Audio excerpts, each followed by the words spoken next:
He didn't paint the world, he painted his own garden every day, for decades. Sounds crazy, doesn't it? But that's exactly what Claude Monet, the father of Impressionism, did for the last 30 years of his life. While the rest of the world was chasing the next big thing, our friend Monet was there, peacefully painting the same flowers, the same bridge, the same lake, over and over and over again.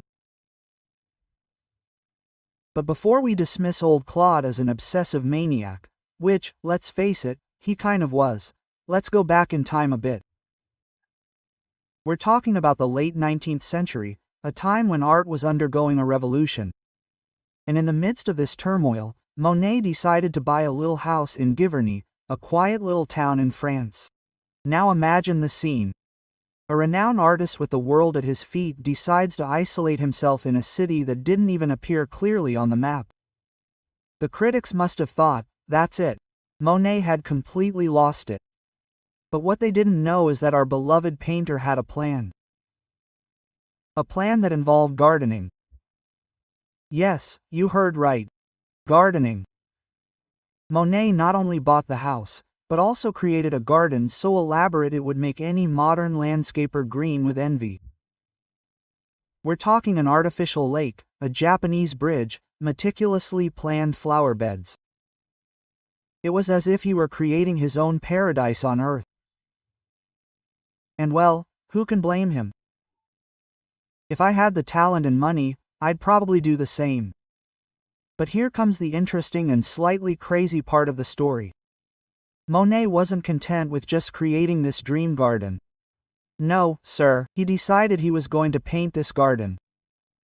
Not once, not twice, but literally hundreds of times. It's as if he looked at the garden and thought, I think I'll spend the rest of my life painting this, and you know what's even more incredible?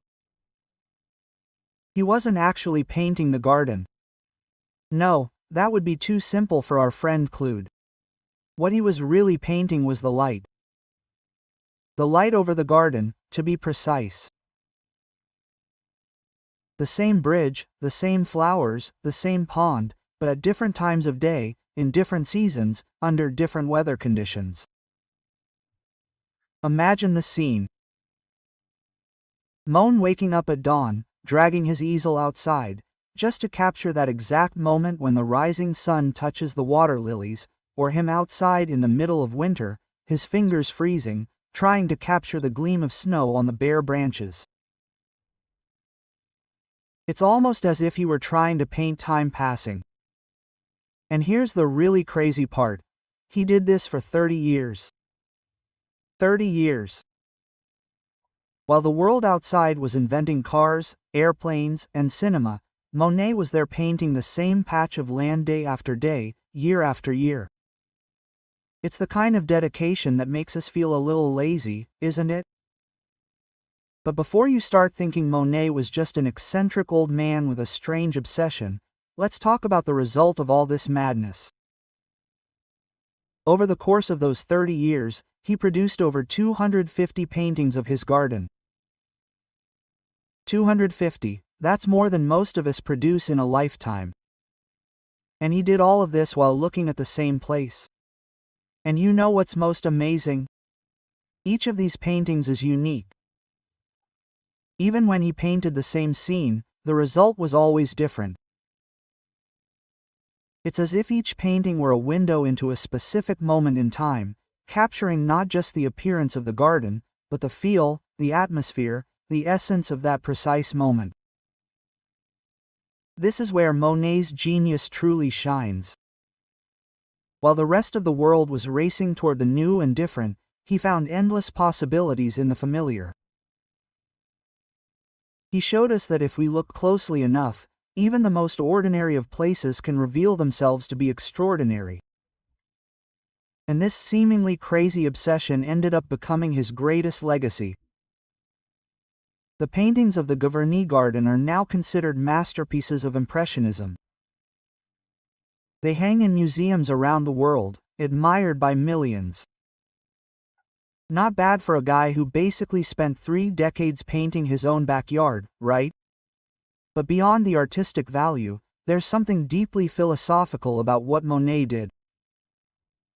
In a world that constantly values novelty, change, the next big thing, Monet reminds us of the value of constancy, patient observation, and appreciation of the present moment. It's almost as if he's telling us, hey, stop for a moment. Look around you, really look. See how the light changes, how the colors transform, how each moment is unique and precious.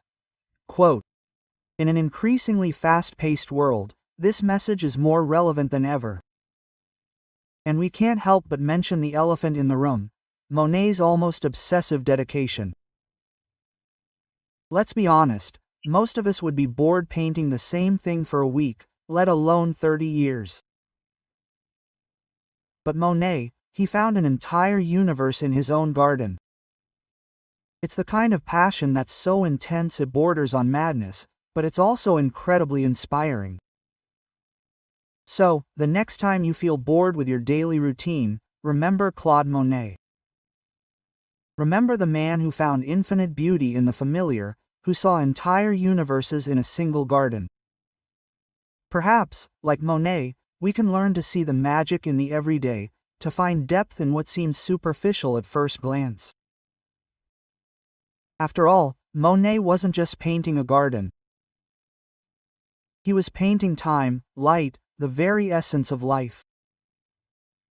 He showed us that sometimes the same garden can have more depth than the entire world. And perhaps if we look closely enough, we can find our own Giverny garden, our own piece of eternity in the ephemeral. So, the next time you pass a garden, stop for a moment. Observe how the light plays on the leaves, how the colors change as the day passes. Who knows, you might discover an entire world that was right there all along, just waiting to be noticed. After all, as Monet showed, sometimes the extraordinary is hidden in the ordinary, just waiting for us to have the patience and vision to see it. And so, as the world keeps turning, as people rush from place to place in search of the next big thing, perhaps we can all learn a lesson from old Claude. Perhaps, like him, we can find infinite beauty in the here and now, in the familiar, in the everyday. Because in the end, isn't that what life is made of? Of moments, of light, of colors that subtly change day after day. Monet didn't paint a garden, he painted time. And in doing so, he left us not just works of art, but a timeless lesson about the beauty of persistence, the magic of the everyday, and the value of truly seeing the world around us.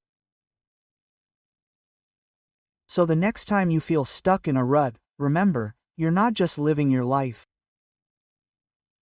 You're painting your own Giverny garden. Make it a masterpiece.